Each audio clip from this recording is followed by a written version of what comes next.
اقبال کا ایک شعر ہے، سب اپنے بنائے ہوئے زندہ میں محبوس۔ میرا جو بنیادی موضوع ہے وہ مقصد کا تعین کرنا ہے۔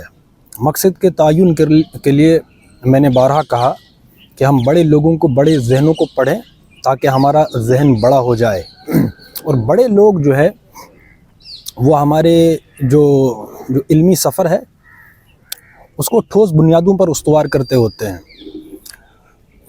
اس وقت ہمارا جو زوال کے اسباب میں سے بہت بڑا سبب یہ ہے کہ ہم نے زندہ بنائے ہوئے ہیں اور ہم ان کے اندر مقید ہیں۔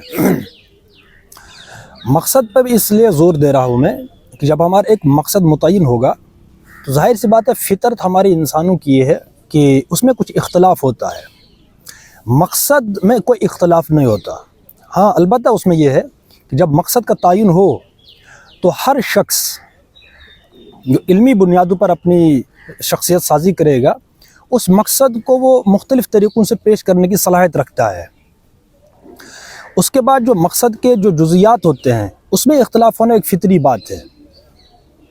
زوال کیسے آتا ہے؟ زوال یہ آتا ہے کہ جب ہم اپنی ان بنیادوں پر ہی اختلاف کر بیٹھتے ہیں۔ مقصد کا تعین نہ ہو تو وہ منتج ہوتا ہے زوال پر۔ جزیات میں اختلاف ہونا ایک فطری بات ہے۔ اگر جزیات میں بھی اختلاف نہ ہو تو گویا ہم انسان کی ڈیفینیشن میں بھی پورے نہیں اتر رہے۔ لیکن مقصد ہمارا میں جو تہذیب کی بات کر رہا ہوں کہ ہمارے ایک اجتماعی تہذیب ہے، وہ ایک ہی ہے۔ اس مقصد کا تعین ہونا چاہیے کہ ہماری جو تہذیب ہے بہر صورت قیام چاہتی ہے، اور وہ قیام کیسے ہوگا؟ اس کی جو بنیاد ہے وہ ہے کہ ہم اس مقصد کا تعین کریں، پھر اس مقصد کو ہم ڈیفائن کرنے لگ جائیں ایستھیٹیکلی۔ ہر انسان کے اندر اپنی اپنی ایک صلاحیت ہے، اس صلاحیت کی بنیاد پر ہم اس مقصد کو آگے لے جائیں۔ جزیات میں اختلاف ہونا ایک فطری بات، میں بار بار یہ کہہ رہا ہوں، لیکن یہ کیسے ہوگا؟ وہ میں بار بار یہی کہہ رہا ہوں کہ ہم بڑے ذہنوں کو پڑھیں تاکہ ہم یہ جو ہماری جو تہذیب ہے وہ آفاقی ہے، وہ یونیورسل ہے، وہ مقید نہیں ہے۔ وہ کسی ایک خطے میں ہم نے اس وقت جو ہے اپنی جو تہذیب ہے ہماری، اس کو ہم نے ایک مخصوص خطے کے اندر اس کو قید کر رکھا ہوا ہے۔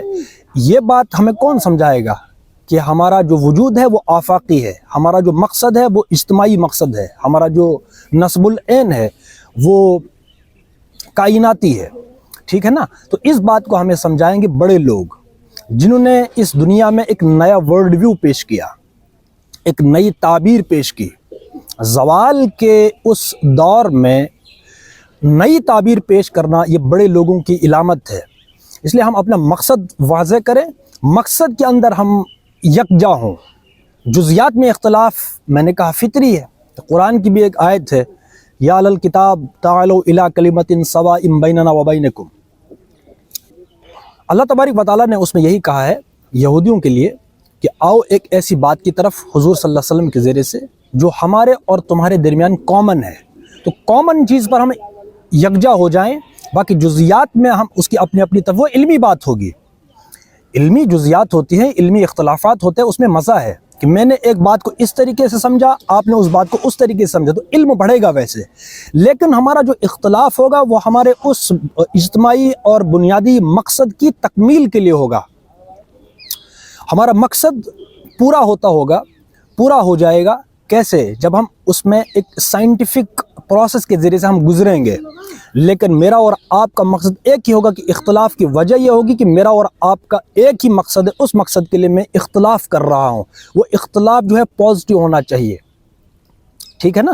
تو یہ بنیاد ہم رکھیں، مقصد کا تعین کریں، اس مقصد کو ہم مختلف انداز میں خوبصورتی کے ساتھ پیش کریں، تو ہمارا اجتماعی وجود، ہماری اجتماعی جو تہذیب ہے، اس کے قیام کے امکانات جو ہے وہ واضح ہوتے چلے جائیں گے، ٹھیک ہے نا؟